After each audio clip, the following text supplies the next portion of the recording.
नमस्कार। प्रादेशिक समाचार के साथ मैं शीला कुमारी। पहले मुख्य समाचार। प्रधानमंत्री नरेंद्र मोदी ने लोगों से कोरोना वायरस का टीका आने तक ढिलाई नहीं बरतने की अपील की। राज्य में पिछले 24 घंटों के दौरान 542 कोरोना पॉजिटिव मरीज मिले हैं, जबकि कोरोना संक्रमण के कारण 7 लोगों की मौत हुई है। मुख्यमंत्री हेमंत सोरेन ने कहा है कि राज्य में खनन के अलावा अन्य क्षेत्रों में रोजगार सृजन पर सरकार का विशेष जोर है।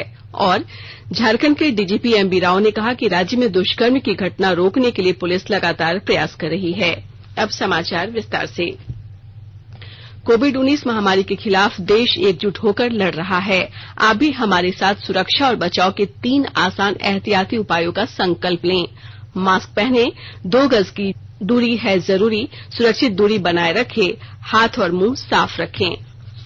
प्रधानमंत्री नरेंद्र मोदी ने कहा है कि जब तक दवाई नहीं तब तक ढिलाई नहीं के मंत्र का पूरी तरह पालन करना आवश्यक है। उन्होंने कहा कि लॉकडाउन खत्म हो गया है और आर्थिक गतिविधियां धीरे धीरे फिर शुरू हो रही हैं, लेकिन हम सबको अभी पूरी तरह सतर्क रहना है। कोरोना के खिलाफ लड़ाई में जनता कर्फ्यू से लेकर आज तक हम सभी भारतवासियों ने बहुत लंबा सफर तय किया है। समय के साथ आर्थिक गतिविधियों में भी धीरे धीरे तेजी नजर आ रही है। हम में से अधिकांश लोग अपनी जिम्मेदारियों को निभाने के लिए, फिर से जीवन को गति देने के लिए रोज घरों से बाहर निकल रहे हैं। त्योहारों के इस मौसम में बाजारों में भी रौनक धीरे धीरे लौट रही है, लेकिन हमें ये भूलना नहीं है कि लॉकडाउन भले चला गया हो, वायरस नहीं गया है। पिछले 7 महीनों में 7वीं बार राष्ट्र के संबोधन में श्री मोदी ने कहा कि जनता कर्फ्यू से लेकर आज तक कोरोना से लड़ाई में भारत लंबा सफर तय कर चुका है। उन्होंने कहा कि महामारी की वैक्सीन बनने तक ये लड़ाई कमजोर नहीं पड़नी चाहिए। प्रधानमंत्री ने लोगों को याद दिलाया कि लॉकडाउन भले ही खत्म हो गया है, लेकिन वायरस अभी तक नहीं गया है। समय के साथ आर्थिक गतिविधियां भी धीरे धीरे तेजी से नजर आ रही हैं। हम में से अधिकांश लोग अपनी जिम्मेदारियों को निभाने के लिए फिर से जीवन को गति देने के लिए रोज घरों से बाहर निकल रहे हैं।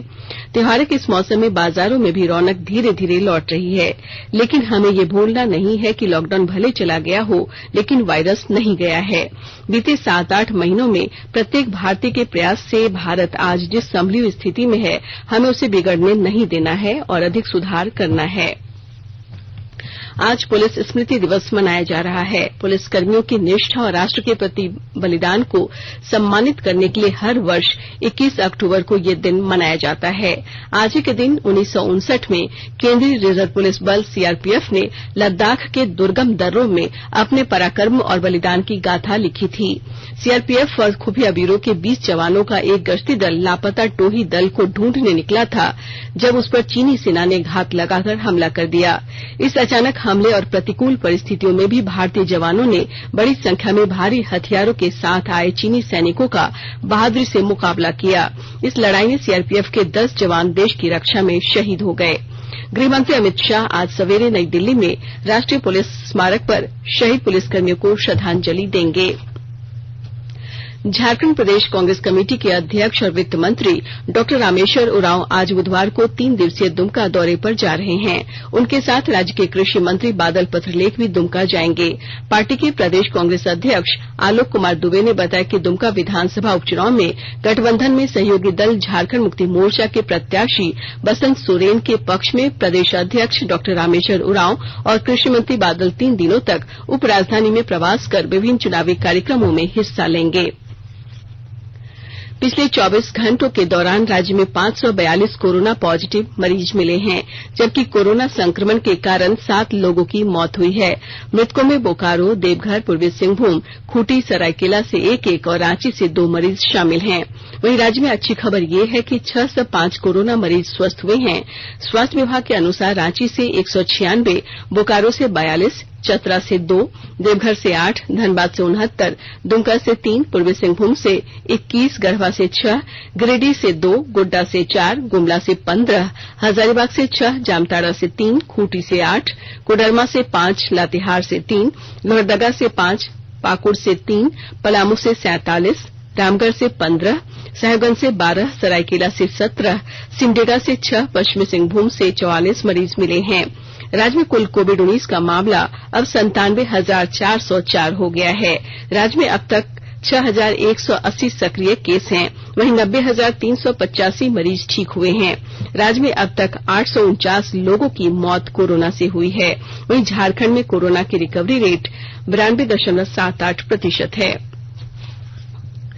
चतरा जिला परिषद को 15वें वित्त आयोग से आवंटित राशि से आधारभूत संरचनाओं को मजबूत किया जाएगा। आवंटन का 50% राशि आवश्यकता के अनुसार आधारभूत संरचना पर तथा शेष 50% पेयजल व स्वच्छता पर खर्च करने का निर्णय लिया गया है। विस्तृत ब्यौरे के साथ हमारे चतरा संवाददाता। चतरा जिला परिषद को 15वें वित्त आयोग से आवंटित राशि से आधारभूत संरचनाओं को मजबूत किया जाएगा। आवंटन का 50% राशि आवश्यकता के अनुसार आधारभूत संरचना पर तथा शेष 50% पेयजल व स्वच्छता पर खर्च करने का निर्णय लिया गया है। यह निर्णय विकास भवन के सभा कक्ष में जिला परिषद के सदस्यों की बैठक में लिया गया, जिसमें आधारभूत संरचनाओं को मजबूत करने पर बल दिया गया। वहीं सदस्यों ने अध्यक्ष ममता देवी को प्रस्ताव दिया कि लॉकडाउन की बंदी को देखते हुए जिला परिषद के दुकानों के 3 महीने का किराया माफ कर दिया जाए। तत्पश्चात दूसरे सारे सदस्यों द्वारा इसका समर्थन किए जाने के बाद उस प्रस्ताव को पारित कर दिया गया। बैठक की जानकारी देते हुए जिला परिषद सदस्य दिलीप साहू ने बताया कि 15वें वित्त आयोग से तकरीबन 3 करोड़ 20 लाख रुपए का आवंटन मिला है। आवंटन के विरुद्ध सभी सदस्यों के निर्वाचन क्षेत्र में बांट दिया गया। अशोक कुमार तुलसियान, आकाशवाणी समाचार, Chatra.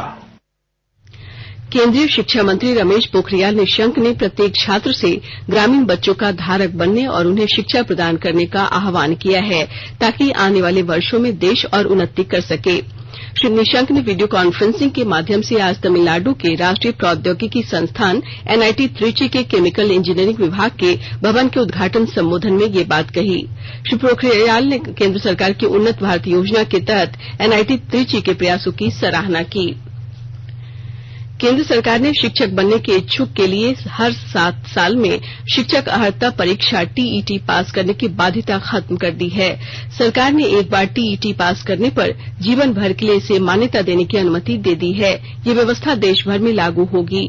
National council for teacher education NCTE के चेयरमैन विनीत जोशी ने कहा कि टीईटी को अब जीवन भर के लिए मान्य कर दिया गया है।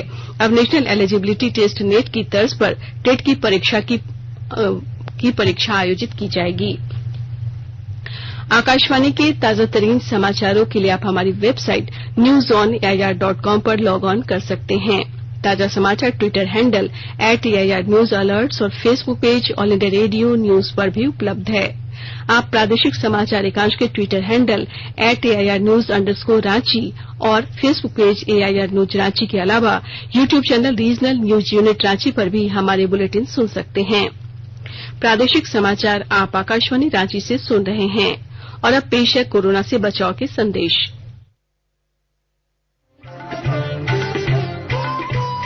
कोविड-19 से बचाव और सुरक्षित रहने के 3 उपाय।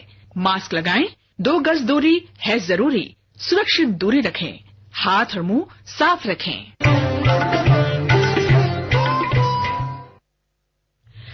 मुख्यमंत्री हेमंत सोरेन ने कहा कि राज्य में खनन के अलावा अन्य क्षेत्रों में रोजगार सृजन पर सरकार विशेष जोर दे रही है। इसके लिए अलग अलग माध्यमों से ज्यादा लोगों को रोजगार देने के लिए चरणबद्ध तरीके से सरकार आगे बढ़ रही है।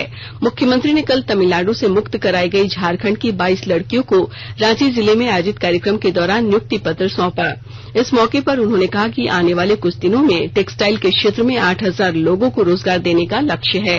श्री सोरेन ने कहा कि कोरोना संकट में भी ज्यादा से ज्यादा रोजगार सृजन का काम सरकार के स्तर पर किया जा रहा है। इसके तहत मनरेगा की 3 बड़ी योजना के अलावा शहरी मजदूरों के लिए मुख्यमंत्री शहरी श्रमिक योजना शुरू की गई है। कोडरमा जिला में 100% नए वोटरों को मतदाता सूची में शामिल करने के मद्देनजर एसडीओ मनीष कुमार ने बीडीओ और सीओ समेत संबंधित अधिकारियों के साथ एक बैठक की। विस्तृत ब्यौरे के साथ हमारे कोडरमा संवाददाता। कोडरमा जिले में मतदाता सूची पुनरीक्षण कार्यक्रम को लेकर नए मतदाताओं को सूची में शामिल करने की प्रक्रिया तेज हो गई है। 100% नए वोटरों का नाम मतदाता सूची में शामिल हो सके, इसे लेकर निर्वाचक निबंधन पदाधिकारी सह अनुमंडल पदाधिकारी मनीष कुमार ने BDO एवं संबंधित अधिकारियों के साथ एक बैठक की। बैठक में SDO ने मौजूद अधिकारियों को मतदाता सूची में नाम जोड़ने संबंधी त्रुटि का निष्पादन 31 अक्टूबर तक करने का निर्देश दिया है। इसके साथ ही वैसे दिव्यांग मतदाता जो वोट देने से अब तक वंचित हैं, उन्हें चिन्हित कर मतदाता सूची में नाम जोड़ने का निर्देश SDO ने दिया है। इसके अलावा SDO ने कहा कि वैसे मतदान केंद्र जहां 1500 से ज्यादा मतदाता हैं, उन्हें दूसरे मतदान केंद्रों पर ट्रांसफर करने की प्रक्रिया अपनाई जाए। गजेंद्र बिहारी सिन्हा, आकाशवाणी समाचार, कोडरमा। झारखंड के DGP MB राव ने कहा है कि राज्य में दुष्कर्म की घटना रोकने के लिए पुलिस लगातार प्रयास कर रही है। उन्होंने कहा कि सिर्फ पुलिस राज्य में बढ़ते दुष्कर्म के मामलों को नहीं रोक सकती, समाज की सहभागिता से ही दुष्कर्म की घटनाओं पर नियंत्रण हो सकता है। राव कल पुलिस मुख्यालय में प्रेस कॉन्फ्रेंस में बोल रहे थे। DGP ने राज्य में बढ़ रहे अपराध और पुलिस की सफलता के बारे में बताया। उन्होंने राज्य में हो रहे दुष्कर्म के मामले में चिंता जताई और कहा कि पुलिस चोरी, डकैती, मारपीट जैसे अन्य अपराध रोक सकते हैं, पर दुष्कर्म की घटना को पुलिस रोकने में सफल नहीं हो सकती। इसे रोकने के लिए माता पिता, समाज, गांव, शहर के सभी लोगों को मिलकर काम करना होगा। सबसे ज्यादा ध्यान बच्चों के माता पिता को देना होगा। माता पिता की ओर से दी गई शिक्षा ही बच्चों को अच्छे और बुरे काम के लिए प्रेरित करती है। इसके लिए पुलिस भी अपना सहयोग करेगी। उन्होंने बताया कि पुलिस कुछ दिनों से गोड्डा में स्पेशल ड्राइव चलाकर 8वीं क्लास से ऊपर के बच्चों को जागरूक करेगी। उन्होंने बताया कि चुनिंदा पुलिसकर्मी स्कूल द्वारा दिए जा रहे ऑनलाइन क्लास में शामिल होंगे। केंद्रीय प्रत्यक्ष कर बोर्ड राजस्व विभाग वित्त मंत्रालय की 2008 बैच की अधिकारी राखी निशा उरांव को कृषि निदेशक बनाया गया है। राज्य गठन के बाद पहली बार किसी राजस्व अधिकारी को ये पद दिया गया है। झारखंड राज्य डिप्लोमा प्रशिक्षण संघ के अध्यक्ष मनोहर तोपनो ने मुख्यमंत्री हेमंत सोरेन को पत्र लिखकर खेल प्रशिक्षकों की नियुक्ति को नियमित करने की सलाह दी है। उन्होंने कहा कि झारखंड ने राष्ट्रीय और अंतर्राष्ट्रीय स्तर के कई खिलाड़ी दिए हैं। यहाँ के बच्चों में खेल प्रतिभा काफी ज्यादा है, लेकिन प्रशिक्षकों की कमी के कारण उनका पूर्ण विकास नहीं हो पा रहा है। और अब संक्षिप्त खबरें। व्यवहार न्यायालय पाकुड़ के एक कर्मचारी के कल कोरोना संक्रमित पाए जाने के बाद प्रधान जिला सत्र न्यायाधीश ओम प्रकाश पांडेय ने आज व्यवहार न्यायालय बंद रखने का आदेश जारी किया है। जारी आदेश में उन्होंने कहा है कि एक कर्मचारी के पॉजिटिव पाए जाने के बाद सभी न्यायिक पदाधिकारी व कर्मियों सहित वकीलों एवं मुवक्किलों के भी संक्रमित होने की संभावना उत्पन्न हो गई है। रांची के अरगोड़ा थाना क्षेत्र से ब्राउन शुगर बेचने के मामले में एक व्यक्ति को गिरफ्तार किया गया। गिरफ्तार व्यक्ति के पास से 11 पुड़िया ब्राउन शुगर बरामद किया गया है। पलामू जिले में आपूर्ति पदाधिकारी ने वित्तीय वर्ष 2020-21 में ई-पॉश के माध्यम से 31 अक्टूबर तक आधार सीडिंग का काम 100% सुनिश्चित करने का निर्देश दिया है।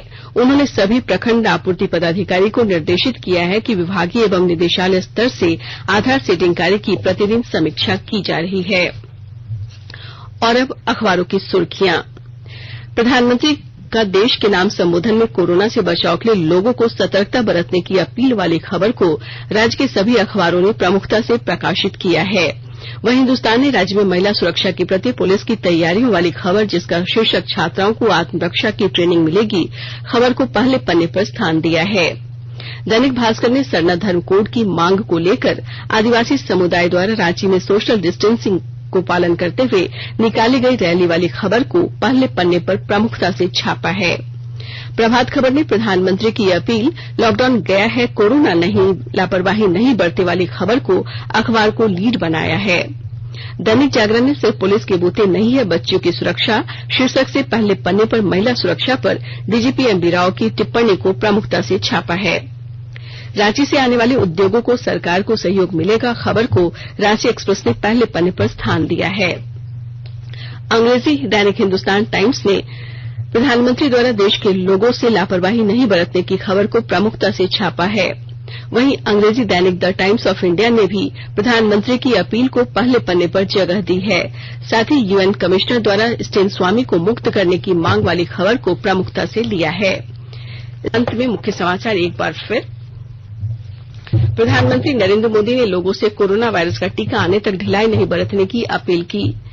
राज्य में पिछले 24 घंटों के दौरान 542 कोरोना पॉजिटिव मरीज मिले हैं, जबकि कोरोना संक्रमण के कारण 7 लोगों की मौत हुई है।